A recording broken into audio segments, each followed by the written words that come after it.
Psalm 78, a maskil of Asaph. My people, hear my teaching. Listen to the words of my mouth.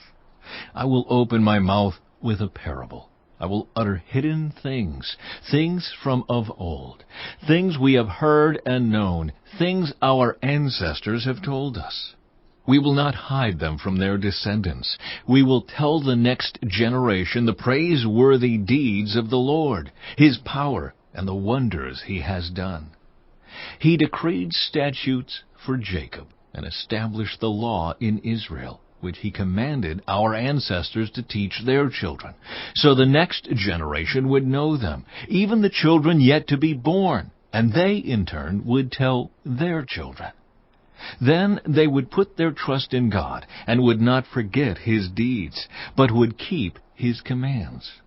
They would not be like their ancestors, a stubborn and rebellious generation, whose hearts were not loyal to God, whose spirits were not faithful to Him. The men of Ephraim, though armed with bows, turned back on the day of battle. They did not keep God's covenant, and refused to live by His law. They forgot what He had done, the wonders He had shown them. He did miracles in the sight of their ancestors, in the land of Egypt, in the region of Zoan. He divided the sea and led them through. He made the water stand up like a wall. He guided them with the cloud by day, and with light from the fire all night. He split the rocks in the wilderness, and gave them water as abundant as the seas. He brought streams out of a rocky crag, and made water flow down like rivers. But they continued to sin against Him, rebelling in the wilderness against the Most High. They willfully put God to the test by demanding the food they craved. They spoke against God. They said, "Can God really spread a table in the wilderness? True, He struck the rock and water gushed out. Streams flowed abundantly, but can He also give us bread? Can He supply meat for His people?"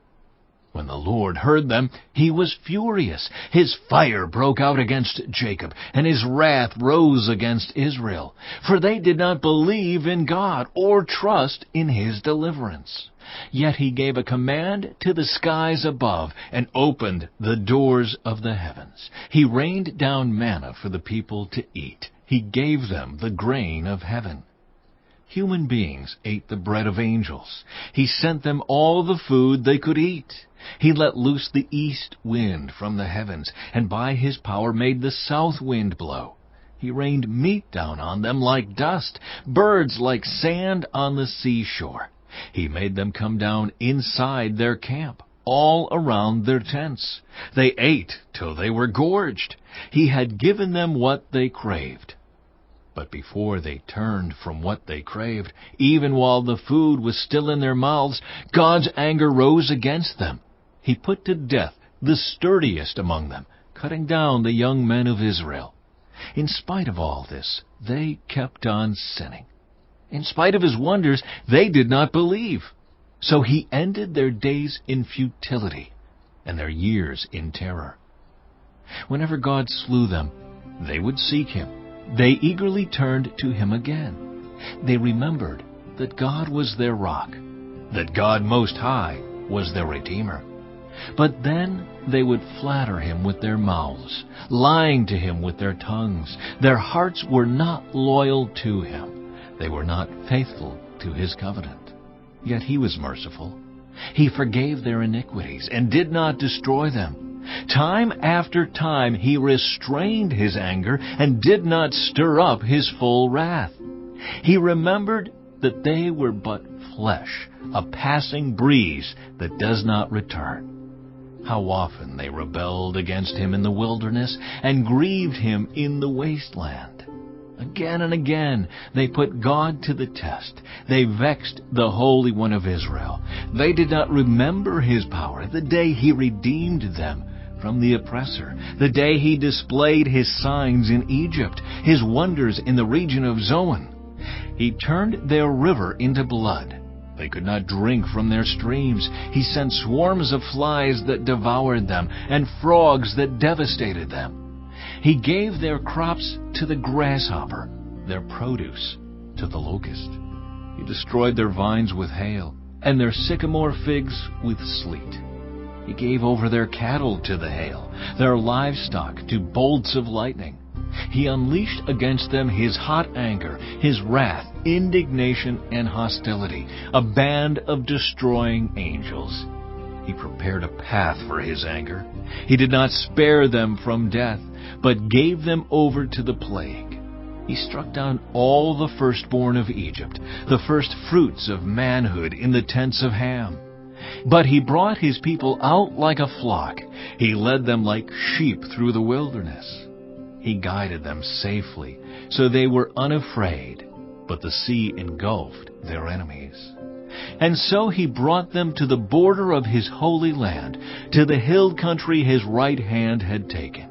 He drove out nations before them and allotted their lands to them as an inheritance. He settled the tribes of Israel in their homes. But they put God to the test and rebelled against the Most High. They did not keep his statutes. Like their ancestors, they were disloyal and faithless, as unreliable as a faulty bow. They angered him with their high places. They aroused his jealousy with their idols. When God heard them, he was furious. He rejected Israel completely. He abandoned the tabernacle of Shiloh, the tent he had set up among humans. He sent the ark of his might into captivity, his splendor into the hands of the enemy. He gave his people over to the sword. He was furious with his inheritance. Fire consumed their young men, and their young women had no wedding songs. Their priests were put to the sword, and their widows could not weep. Then the Lord awoke as from sleep, as a warrior wakes from the stupor of wine. He beat back his enemies. He put them to everlasting shame. Then he rejected the tents of Joseph. He did not choose the tribe of Ephraim, but he chose the tribe of Judah, Mount Zion, which he loved. He built his sanctuary like the heights, like the earth that he established forever. He chose David his servant and took him from the sheep pens. From tending the sheep, he brought him to be the shepherd of his people Jacob, of Israel his inheritance. And David shepherded them with integrity of heart.